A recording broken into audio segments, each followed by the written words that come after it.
രാജ്യത്തിന്റെ 80ാമത് സ്വാതന്ത്ര്യദിനം ഇന്ത്യ അഭിമാനത്തോടെ ആഘോഷിക്കുമ്പോൾ ദേശീയ പ്രതീകങ്ങളെയും ഭരണഘടനാപരമായ ചടങ്ങുകളെയും വീണ്ടും അവഹേളിച്ചിരിക്കുകയാണ് കോൺഗ്രസ് നേതൃത്വം. ഡൽഹിയിലെ എഐസിസി ആസ്ഥാനത്ത് സ്വാതന്ത്ര്യദിനത്തോടനുബന്ധിച്ച് നടന്ന ചടങ്ങിൽ ദേശീയഗീതമായ വന്ദേമാതരം ആലപിക്കുന്നത് തടയാൻ കോൺഗ്രസ് അധ്യക്ഷൻ മല്ലികാർജുൻ ഖാർഗെയും സോണിയാഗാന്ധിയും പരസ്യമായി ശ്രമിച്ചത് കടുത്ത വിവാദങ്ങൾക്ക് വഴിവെച്ചിരിക്കുകയാണ്.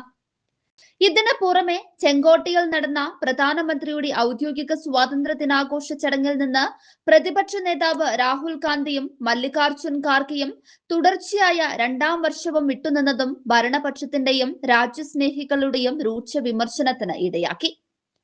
ദേശീയ ഗീതത്തിന്റെ ആദ്യ വരികൾ പാടിക്കഴിഞ്ഞപ്പോൾ തന്നെ സോണിയാഗാന്ധിയും ഖാർഗെയും പരസ്പരം നോക്കുകയും ആലാപനം ഉടൻ നിർത്താൻ ആംഗ്യം കാണിക്കുകയും ചെയ്തു. എന്നാൽ നേതൃത്വത്തിന്റെ എതിർപ്പ് അവഗണിച്ച് സദസ്സ് ആലാപനം പൂർത്തിയാക്കുകയായിരുന്നു. വന്ദേമാതരം ആലപിക്കുന്നത് മനഃപൂർവ്വം തടസ്സപ്പെടുത്തുന്നതും ആലാപനം നടക്കുന്ന സദസ്സിനെ ഭംഗപ്പെടുത്തുന്നതും ഗുരുതരമായ കുറ്റകൃത്യമാക്കി മാറ്റിക്കൊണ്ട് പാസാക്കിയ the prevention of insults to national honour act 2026 അനുസരിച്ച് ഇരുവർക്കുമെതിരെ നിയമ നടപടികൾ ഉണ്ടായേക്കുമെന്നാണ് സൂചനകൾ. പുതിയ നിയമപ്രകാരം ഇത്തരം കുറ്റകൃത്യങ്ങളിൽ ഏർപ്പെടുന്നവർക്ക് 3 വർഷം വരെ തടവ് ശിക്ഷയോ പിഴയോ അല്ലെങ്കിൽ രണ്ടും കൂടിയോ ലഭിച്ചേക്കാം. കുറ്റം ആവർത്തിച്ചാൽ കുറഞ്ഞത് 1 വർഷത്തെ തടവ് ഉറപ്പുമാണ്. സ്വന്തം ആസ്ഥാനത്ത് വന്ദേമാതരത്തെ ഭയന്ന് തടയാൻ ശ്രമിച്ച അതേ നേതാക്കൾ തന്നെയാണ് ചെങ്കോട്ടയിൽ നടന്ന രാജ്യത്തിന്റെ ഔദ്യോഗിക ചടങ്ങിൽ നിന്നും വിട്ടുനിന്ന് തങ്ങളുടെ ദേശീയ വിരുദ്ധ മനോഭാവം വീണ്ടും വെളിപ്പെടുത്തിയത്.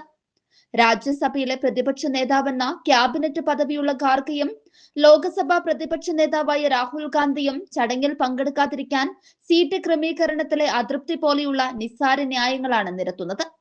കഴിഞ്ഞ വർഷത്തെ ഇരിപ്പിട തർക്കം പരിഹരിക്കാൻ ഇത്തവണ കേന്ദ്ര സർക്കാർ ഔദ്യോഗിക പ്രോട്ടോകോൾ പ്രകാരം തന്നെ സീറ്റുകൾ ക്രമീകരിച്ചിരുന്നതായി പ്രതിരോധ മന്ത്രാലയം വ്യക്തമാക്കിയപ്പോഴും അതെല്ലാം തള്ളിക്കളഞ്ഞ് ചടങ്ങ് ബഹിഷ്കരിക്കാനാണ് കോൺഗ്രസ് മുതിർന്നത്. നേരത്തെ പുതിയ പാർലമെന്റ് മന്ദിരത്തിന്റെ ഉദ്ഘാടനവും അയോധ്യയിലെ റാം മന്ദിര പ്രാണപ്രതിഷ്ഠയും ബഹിഷ്കരിച്ച കോൺഗ്രസ് ഇപ്പോൾ സ്വാതന്ത്ര്യ ദിനാഘോഷങ്ങളിൽ നിന്നും വിട്ടുനിൽക്കുന്നതിലൂടെ ഏത് തരം രാഷ്ട്രീയ സന്ദേശമാണ് നൽകുന്നതെന്ന ചോദ്യവും ശക്തമാവുകയാണ്. സ്വാതന്ത്ര്യ സമര പാരമ്പര്യം അവകാശപ്പെടുന്ന ഒരു പാർട്ടി ദേശീയ പ്രതീകങ്ങളെയും ആഘോഷങ്ങളെയും സ്വന്തം ഇടുങ്ങിയ രാഷ്ട്രീയ വൈര്യത്തിനായി ബലി കഴിക്കുന്നത് രാജ്യത്തെ ജനങ്ങൾക്കിടയിൽ വൻ അമർഷത്തിന് കാരണമായിട്ടുണ്ട്.